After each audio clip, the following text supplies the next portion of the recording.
생전 우선순위 2025년 4월 2일자를 진행하도록 하겠습니다. 4월 2일 편집 내용 제목들입니다.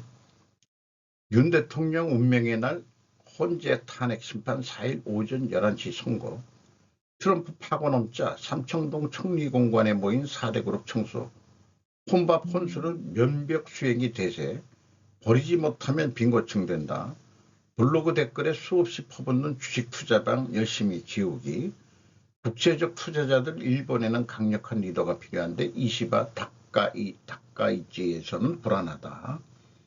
고려엔 완전히 갔겠다. 상처 남기고 끝난 75년 가문의 통업. 미국에서 상장 첫날 주가가 8배 이상 뛴 대박 종목이 탄생했다. 삼양식품 라면 수출 올라가고 올해 1분기 실적 시장 기대치 부합할 것. 도널드 트럼프가 4월 2일을 해방의 날이라고 부르는 이유는 무엇인가요? 트럼프가 재정의하는 미국의 역할, 미중로 삼국시대 개막, 트럼프 칩스 법안 프로그램을 개편을 위한 미국 투자 가속기 출시, 21세기 말의 일본의 예측 기온 상승, 격렬한 비증가, 각 태풍 강도 상승, 해면 수온 상승으로 편집한 내용을 진행합니다.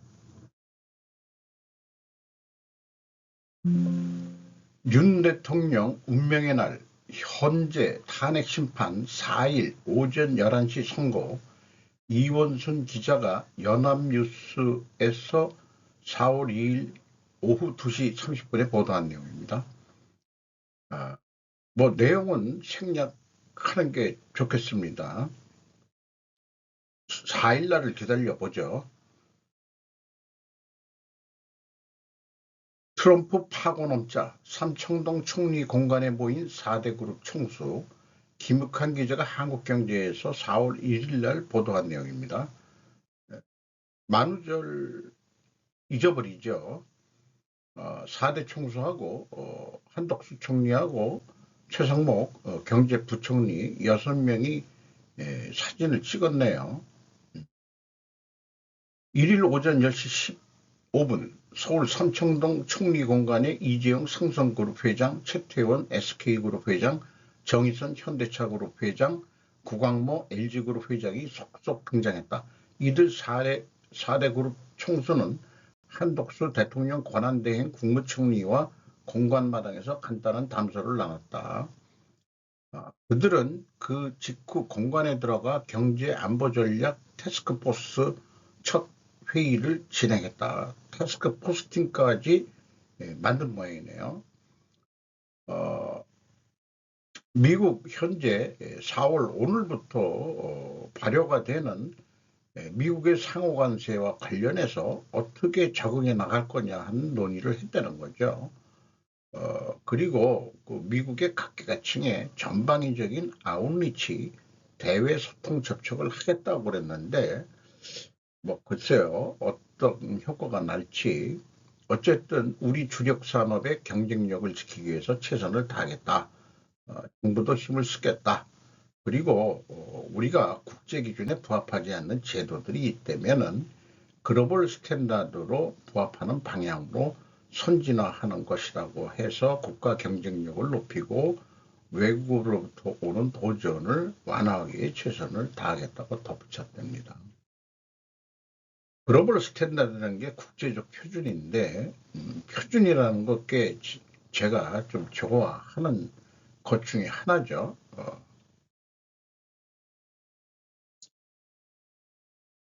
혼밥 혼술은 면벽 수행이 대세. 이 벽관이라는 거하고 면벽 수행이라는 거에 대해서 나무 위키에서 제가 나무 위키가 아니고 이제 검색을 해서 그 내용을 찾아와 봤습니다. 고령화 시대의 식당에 가면 혼밥에 혼술을 하시는 분들이 이제 아주 흔하게 보입니다. 저도 그 측에 들어갑니다. 우리네 식당의 식탁은 보통 4인용으로 세팅되어 있다. 또 전 세계적으로도 그런 것 같아요. 혼밥을 할 때 손님이 많아 합석을 해야 할 때도 있지만 상호 심리적으로는 불편함은 어쩔 수 없다. 그래서 주인에게 속으로만 면백수행, 면벽인데 제가 못하겠네요. 수행 식탁을 만들어 혼밥을 혼술하러 오시는 분들을 위한 자리를 마련하면 더 장사가 잘 될 것이라고 말하고 싶다. 공간 활용도가 높아질 것이다. 속으로만 여러 번 생각했지만 정작 말은 꺼내지 못했습니다. 가끔 면벽 수행할 수 있는 좌석에 있는 식당도 눈에 띕니다. 특히 편의점도 그런 데가 있죠. 장소를 최대한 활용하라고 시도했었는지는 몰라도 편의점은 컵라면으로 끼니를 채울 때면 딱 좋은 장소다. 창가에 또 그런 거 해가지고 우리나라 드라마에 그 편의점에 드라마가 많이 찍혔죠. 음주는 원래 안 됩니다. 편의점에서. 추운 겨울이라도 점포밥 원형 탁자에 소주를 즐기는 사람들, 이런 것도 이제 많이 눈에 띄었는데 혼자는 역시 처량하죠. 그래서 식당 안에 면벽 수행 탁자가 필요하다. 이렇게 한번 제 수필을 써봤습니다. 버리지 못하면 빈곤층이 된다. 이것도 제 수필입니다. 덥고 노인 집은 일반적으로 정리정돈이 안 된 환경을 보여줄 때가 다반사이다. 아마도 두 노인 부부가 사는 세대가 빈곤층이라면 필시 집안은 정리가 안 된 분위기일 것이다. 특히 게을러진 할머니가 있는 집은 냉장고가 꽉 차 있을 것이다. 그게 못 사는 집의 특징으로 명하고 싶다. 못 사는 할매일수록 저장 강박증이 있는지 음식도 버리지 않고 남은 음식들을 아까워해서 냉장고에 꽉꽉 채워 넣는다. 더 들어갈 공간이 없으면 이것저것에 보관한다. 결국은 먹지도 못하고 음식물 쓰레기통에 들어간다. 또한 저장한 것을 기억해내지 못하고 새로 다시 음식을 만든다. 적당히 해야 되는데 과거의 습관으로 양을 많이 만들어 남게 만든다. 아마도 부자 부부 할매는 전혀 그렇게 할 것 같지 않다. 그때그때 먹을 만큼만 음식의 양을 만들고 잔반이 나오지 않도록 깔끔하게 생활할 것 같다. 부자 부부가 되어보지 못해서 하는 말이다. 고 이건희 씨는 마누라하고 자식 빼고는 다 버리라고 했다. 상징적인 표현이지요. 사업이 부진한 기업일수록 쓸데없는 재고자산이 꽉꽉 차 있을 터이다.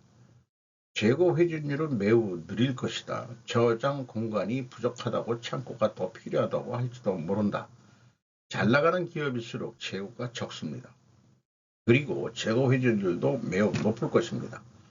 냉장고와 창고의 재고는 적을수록 좋은 것입니다.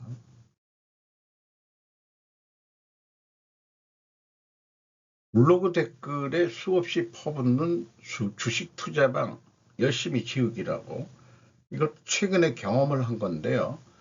이런 것도 띄긴 띱니다. 이동할 댓글이 존재하지 않습니다. 댓글이 삭제되었거나 일시적인 현상일 수 있습니다. 잠시 다시 후 시도해 주세요.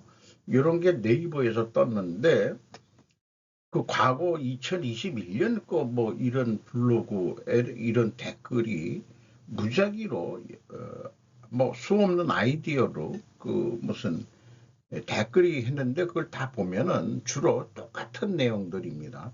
무슨 알고리즘으로 하는 것 같은데 프로필 이미지 02K1 뭐 이런 게 있는데 그걸 잘 보고 갑니다.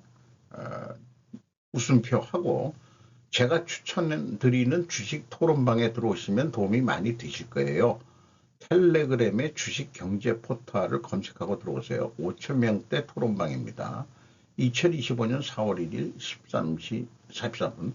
그게 신고라는 메뉴가 있어서 눌렀더니 스팸으로 신고. 요거를 열심히 지우는데 이제 그런 게 뜨면은 스팸 신고를 해야 되겠습니다. 어쨌든 제가 느끼는 거는 이제 네이버 블로그가 돗대기 시장이 되어버렸습니다. 오랫동안 저의 활동 기록 장소인데 떠나기는 싫고 그래서 뭐 유튜브도 시작을 했습니다만은 이게 페이스북으로 하기에는 저의 블로그가 또 그렇기도 하고요. 비즈니스 페이지도 있습니다만은 좀 생각을 해보고 그래도 국산을 아낀다고 좀 네이버에 많이 애용을 했는데 네이버가 뭘 하고 있는 건지 모르지만은 네이버가 아주 장사 속으로 돌아간 것 같아요. 블로그가. 뭐 인플루언서인가 뭐 그런 것도 해가지고 어, 자관 네이버가 좀 식상해지기 시작했습니다. 블로그로 유명했었는데 25년 3월만 해도 2,343개 품목의 가격 인상, 1,797개 품목 추가 가격 인상, 국제적 투자자들 일본에는 강력한 리더가 필요한데 이시바 아카이치에서는 불안하다라는 제목으로 키토지로라고 증권가 전문가 분석가인데 민가브라는 데 기고한 내용입니다. 3월 말일날 니케이 평균 주가는 35,617엔 56전으로 대폭 3일 연속 하락에 마감했다. 저조한 일본주의 현상에 주식평론가 기도지로 씨는 지금이야말로 일미 금리차를 메워야 한다고 한다. 중국, 대만, 미국 기업에 일본이 사들이고 있는 현상에 경종을 울린다. 자기네 국장은 잘 안 들어가고 일본도 미국 미장에 많이 들어가는 것 같아요. 한국과 잘 안 사죠. 주식 투자라는 것은 변동성이 크면 클수록 기회인데 반해 지금 시장은 완전히 정체되어 있다.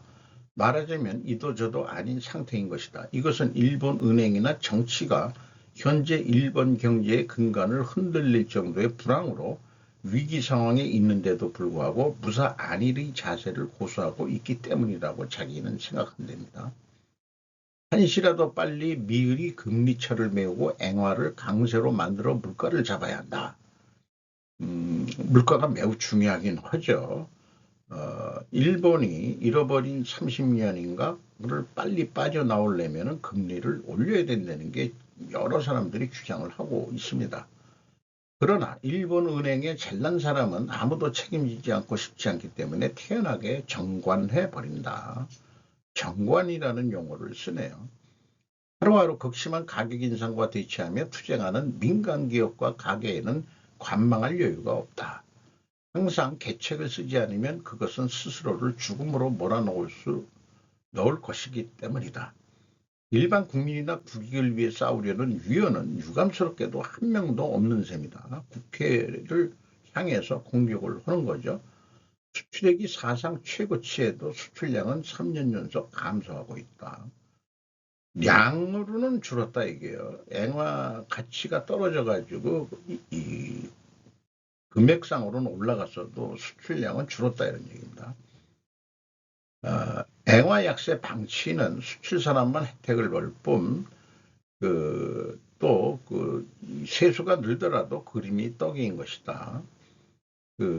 앵화 가치 하락은 기업 전체의 국제 경쟁력도 떨어뜨리고 있는데 많은 전문가들이 위기감을 갖고 있지 않다. 갖고 있다. 2024년 수출액은 전년 대비로도 6.2% 증가한 107조 912억엔, 현재 우리나라 환율하고 986원 뭐 얼마로 되어 있는데 그냥 10으로 보면은 천조. 저 우리나라 수출액이 얼마인지 모르겠네요. 어쨌든 수출액이 늘고 있는 것은 환율의 연평균이 1달러 150.97엔으로 7.7%나 엔저였던 것에 그친 것이다. 일본 제품은 확실히 싸지만 새로운 중국 제품이나 한국, 대만의 제품이 우수하기 때문에 산다라고 하는 선택지가 나오고 있다고 하는 것이 될 것이다. 2025년 3월에만 2,343개 품목의 가격 인상이 이루어졌지만 4월에는 무려 1,797개 품목의 가격 인상이 결정됐다. 그것도 평균 인상률이 16%라는 무서운 숫자다. 일본이 막 인플레이션이 되네요. 원자력을 제어한 에너지 대외 의존도가 91%이므로 오늘날의 광열비가 생활을 압박할 정도로 높아져 버린 것은 어쩔 수 없는 일이다. 일본 서민들의 생활이 아주 죽을 지경이다 이거죠. 음식에서도 사료용 옥수수 100%, 콩 94%, 새우 91.5%, 밀 84%, 설탕류 66%, 어패류 육류에 이르러서도 50%에 가까이 수입에 의존하고 있다. 또 의 분야에서도 양모 100%, 면화 100%, 의류 97.9%로 대외 의존도가 매우 높다. 이거 뭐 우리나라도 거의 유사할 거예요. 요즘 자동차용 타이어가 가격 인상에 의한 가격 인상으로 화제가 되고 있지만 천연고무는 100% 대외 의존하고 있는 것이다. 며칠 전에 금호 타이어하고 한국 타이어 했지만은 성과가 2024년 성과가 좋았죠. 근데 최근에 다시 2025년도에 가격을 인상했는지는 아직 1, 4분기가 좀 나와봐야 알겠습니다. 중소기업의 15%가 임금 인상조차 시행하지 못할 지경에 이르렀다. 임금이 오르지 않고 단지 일부 수출기업이나 대기업만이 승리하고 90% 가까운 대다수의 국민은 패배자가 되고 있는 것이다. 일본은 이미 가난해져 버렸다.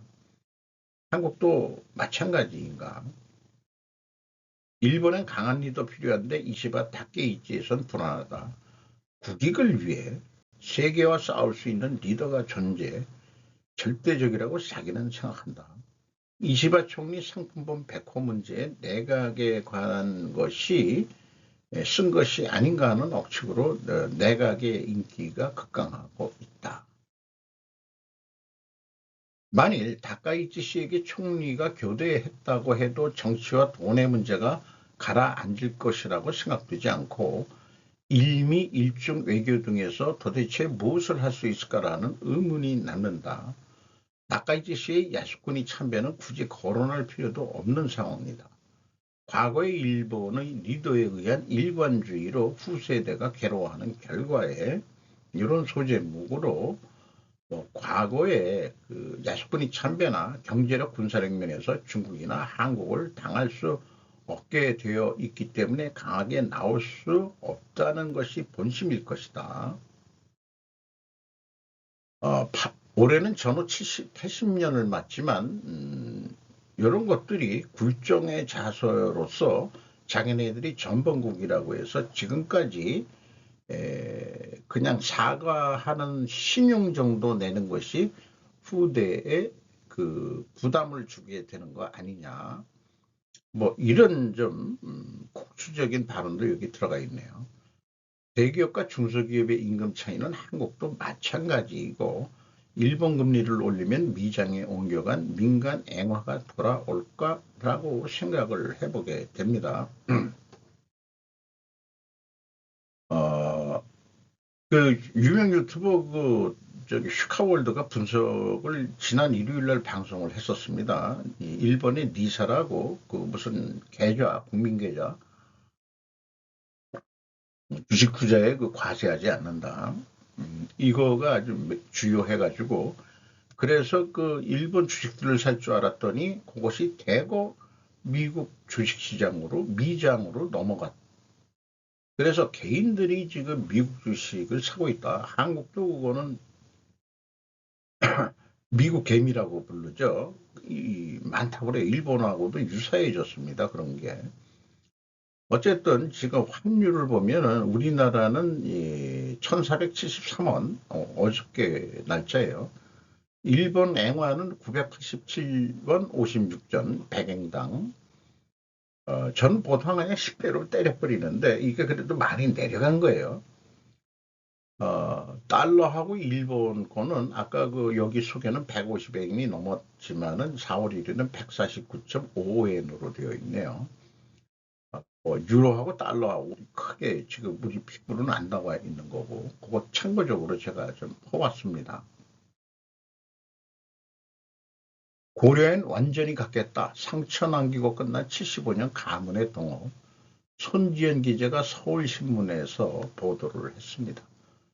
명품그룹 고려엔 경영권 분쟁, 1949년 공동창업 이후 역할분담, 지주회사 전자 쪽은 장씨가 맡고 고려아연 등 비철금속 채씨 담당 3세 최윤범 회장 취임 이후 금가, 영풍은 차입금 대폭 확대에 반발, 고려는 배당금 의전 영풍의 반기, MBK 파트너스가 가세의 전선 확대, 줄소송의 경영권 방어 등 과제로 지난 75년간 이어져온 두 가문의 공동경영 시대가 이제 마무리되는 게 바람직하다. 장영진 영풍 고문, 고문으로 물러서 가지고 자식들한테 물려줬지만 고려 아연을 상대하는 데는 이 자식들이 대응할 머리가 없는 모양이에요. 그러니까 장현진 고문이 원래는 이 장철진 씨가 물려받았어야 되는데, 제가 알기로는 이 장영진 씨가 막내인데 이 그룹을 인계받았다, 이렇게 이제 알고 있습니다.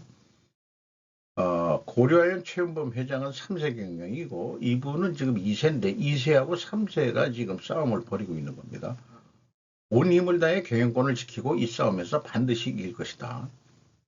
최은범 회장, 최 회장의 경영분리 배경에는 실적이 부진한 영풍이 고려아연에 막대한 배당금에간 의지하고 있고 차입금 같은 거 늘리지 말고 우리 배당이나 많이 주라는 데서부터 의견이 많이 갈라졌다는 거예요.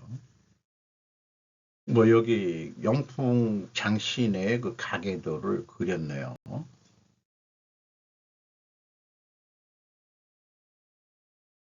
2022년 부회장에서 회장으로 승진한 최 회장은 신재생에너지와 2차 전지 소재 등 신사업에 손을 뻗었다.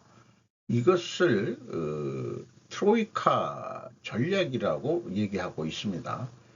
투자 확대는 곧 차입금 확대를 의미했다. 무차익 경영을 원칙으로 하는 장영진 고문 측이 공격적인 투자에 반대하는 목소리를 냈고 최 회장은 독자 경영을 추진하기 시작했다.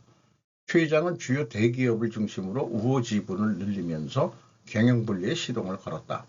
한화가 가장 먼저 고려아연의 동맹으로 나섰다. 2022년 한화 임팩트의 미국 자회사 한화 파워 시스템 글로벌은 고려아연의 제3자 유상증자에 참여해 지분 5%를 4,700억 원에 매수했다. 현대차그룹과 LG화학도 잇따라 고려아연 주주로 참여해 최 회장은 우호 지분을 포함한 지분율을 약 33%까지 끌어올렸다. 다른 그룹들이 젊은 3세 경영들로 많이 했는데 뭔가 연결고리들이 있어가지고 우호 지분들을 해서 유상증자를 통해서 재원을 마련해가지고 신사업을 같이 해나가는 거로 그렇게 알고 있습니다. KZ 정밀, 그래서 이게 KG라고 발음하는 게 나을 텐데요. KG 정밀이 좀 발음하기가 좋을 건데, Z는 이제 구식, Z를 G로 요즘 주로 발음하는데, 잠깐 그건 그렇고, KG 정밀이 영풍 지분을 또 4.4%나 가지고 있어요. 그래서 주총에서 실질적인 영향력을 행사할 수 있다. 영풍 주총에. 그래서 KG 정밀은 최창업주의 사남인 최창기 회장이 이끌고 있다. 실제 지난 27일 열린 영풍 주총에서도 KG 정밀은 집중투표제 도입을 추진하며 장씨 일가에 대한 경영권 흔들기에 나섰다. 제가 직원들한테 한마디 좀 해주고 싶으면은 아무도 두 주인을 섬길 수 없다. 요거면은 얘기가 된 거라고 봅니다. 그래서 영풍에서 월급 받는 사람들은 영풍에 충성하고 고려엔에서 월급 받는 사람들은 고려엔에 충성하면 된다. 동업이라고 이쪽 저쪽 눈치 보는 애들이 있었는지는 모르겠어요. 어쨌든 이것도 지분 구조에 대해서 이렇게 잘 그려냈네요. 미국에서 상장 첫날 주가가 8배 이상 뛴 대박 종목이 탄생했다. 엔맥스라고 뉴스백스인데 주당 10달러였는데 83.51달러로 공모하자마자 뛰었다, 이런 얘기인데, 이 새로운 이제 그 언론 매체들이 뜨는 것 같습니다. 과거에 그 레가시 언론 매체들이 약간 좌빨 그 리버럴들 해져 가지고 트럼프한테 공격적인 게 아이고 죄송합니다. 거의 이제 감기가 다 났는데 어쨌든 이런 데가 그 새롭게 이 창장을 해더라도 잘 된다 뭐 이런 것 같습니다. 삼양식품 라면 수출 올라갔다. 올해 1분기 실장 기대치 부합할 것 IBK에서 한 의견입니다.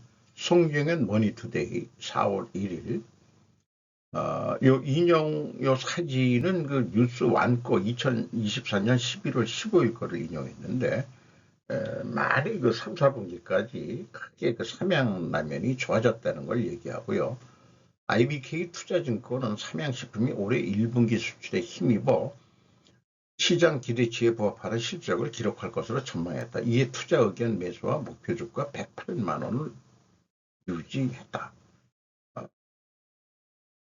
약간 불닭볶음면 하나 히트하는데 중국 애들이 또 짝퉁 만들었다고 그러죠. 자관 중국은 남의 거 베끼는데 아주 선수입니다. 선수. 요거 좀 별도로 삼양식품 거 제가 그 스루퍼 회계 분석 방송은 별도로 할 것입니다. 했나? 기억이 없네. 도널드 트럼프가 4월 2일을 해방의 날, 리버레이션 데이라고 부르는 이유는 무엇인가요? 제임스 파월, US 투데이,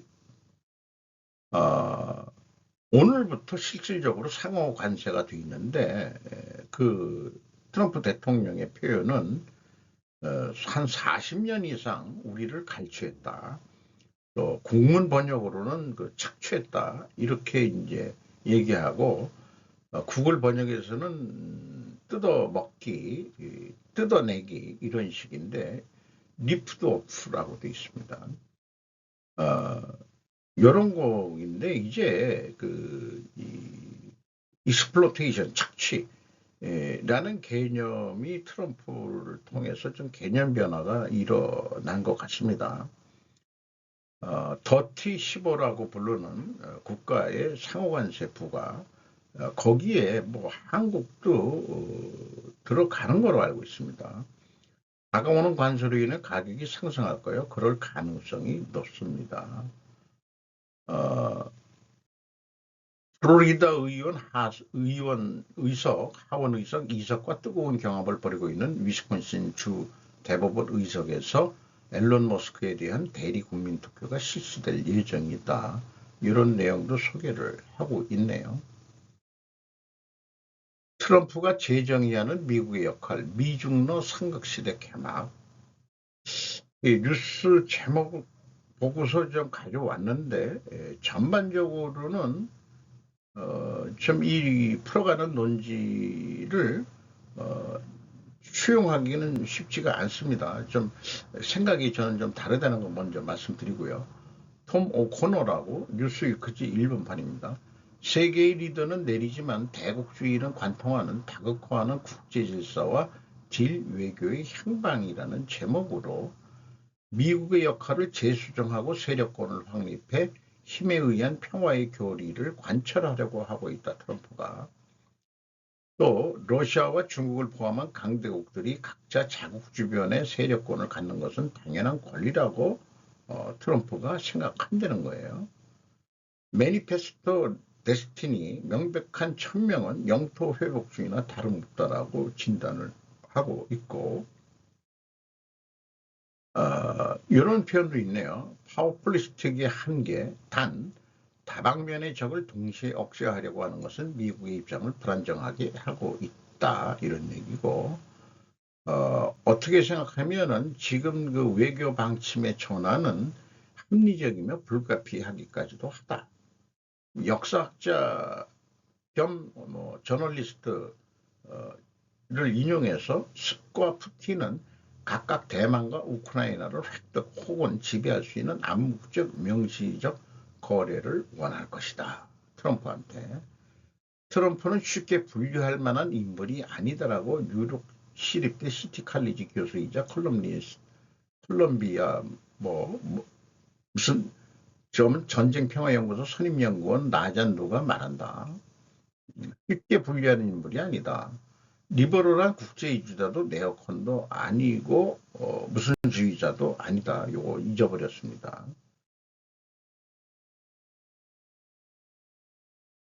나토의 감칠맛은 손에 놓지 않고 확실히 떠나지는 않고 이런 표현이 있는 거고요.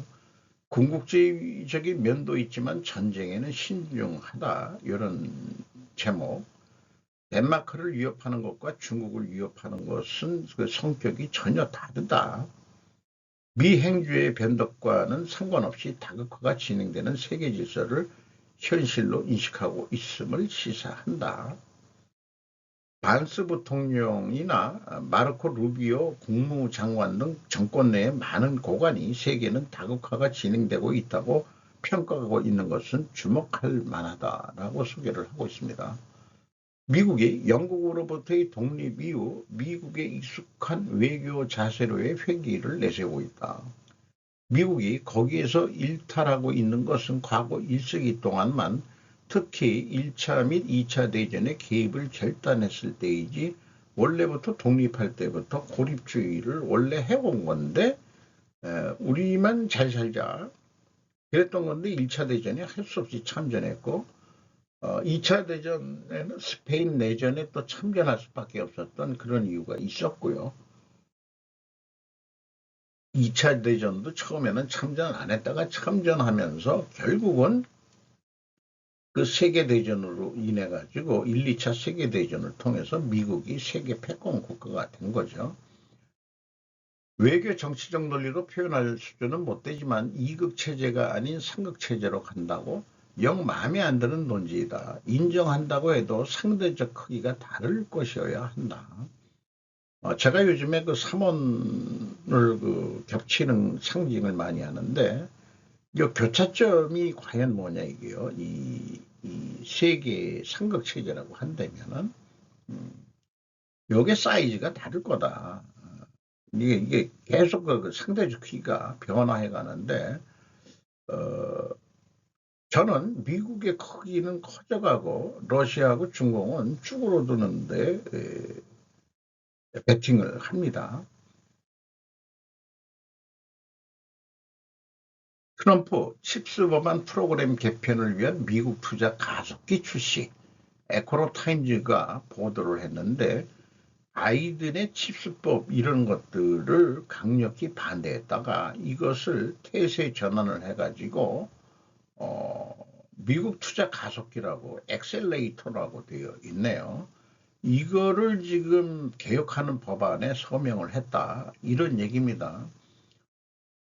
이 이니시어티브는 기업들이 미국 땅에 칩 제조 공장을 건설하도록 장려하기 위해 보다 비즈니스적이고 친화적인 환경을 조성하는 것을 목표로 한다. 그러니까 이미 가서 그 미국의 그 지금 삼성이나 SK도 그 반도체 공장을 짓고 있지만은 확실히 법으로 해가지고 지원하는 그런 조직도 만든다고 그래요. 그렇게 지금 추진을 한답니다. 그 잘 나가는 기업들은 미국으로 들어오세요. 그럼 한국이 혹시 산업이 공동화되지 않을까 걱정입니다만은 글쎄요. 어떻게 될지. 21세기 말에 일본의 예측 기온 상승, 격렬한 비증가, 태풍 강도 상승, 해면 수온 상승, denki 일본 그 기상청인데 폭염일 열대 일수 증가한다는 거고 우리나라도 거의 유사한 얘기들을 하죠. 극단적인 호우 발생 빈도가 증가하는가 영강 설량은 감소한다. 그러니까 호우 발생은 증가하는데 강설량은 감소한다 이렇게 되어 있네요. 태풍 강도는 강해질 전망이고 평균 해수면 수온은 일본 근해에서 상승할 거고 장래 예측을 정리하는데 시나리오는 해수면이 1.4도 상승하는 시나리오가 아니 연평균 2도씩 상승하는 거, 그 다음에 4도씩 상승하는 시나리오로 해서 예측을 해본 거라고 그래요. 그래서 계속해서 이렇게 기온 상승이 될 것이다, 이런 얘기입니다. 일본이 도저히 그 여름에 그 더워서 못 살겠다 그러면은 그런 의미에서도 한반도가 빨리 통일이 돼가지고 한국에 지금 이민 가자. 그 이민 와가지고 한국 국적 따고 한국말 배우고 그러면 이제 한국 인구가 주는데 뭐 그런 상상도 해보게 되네요.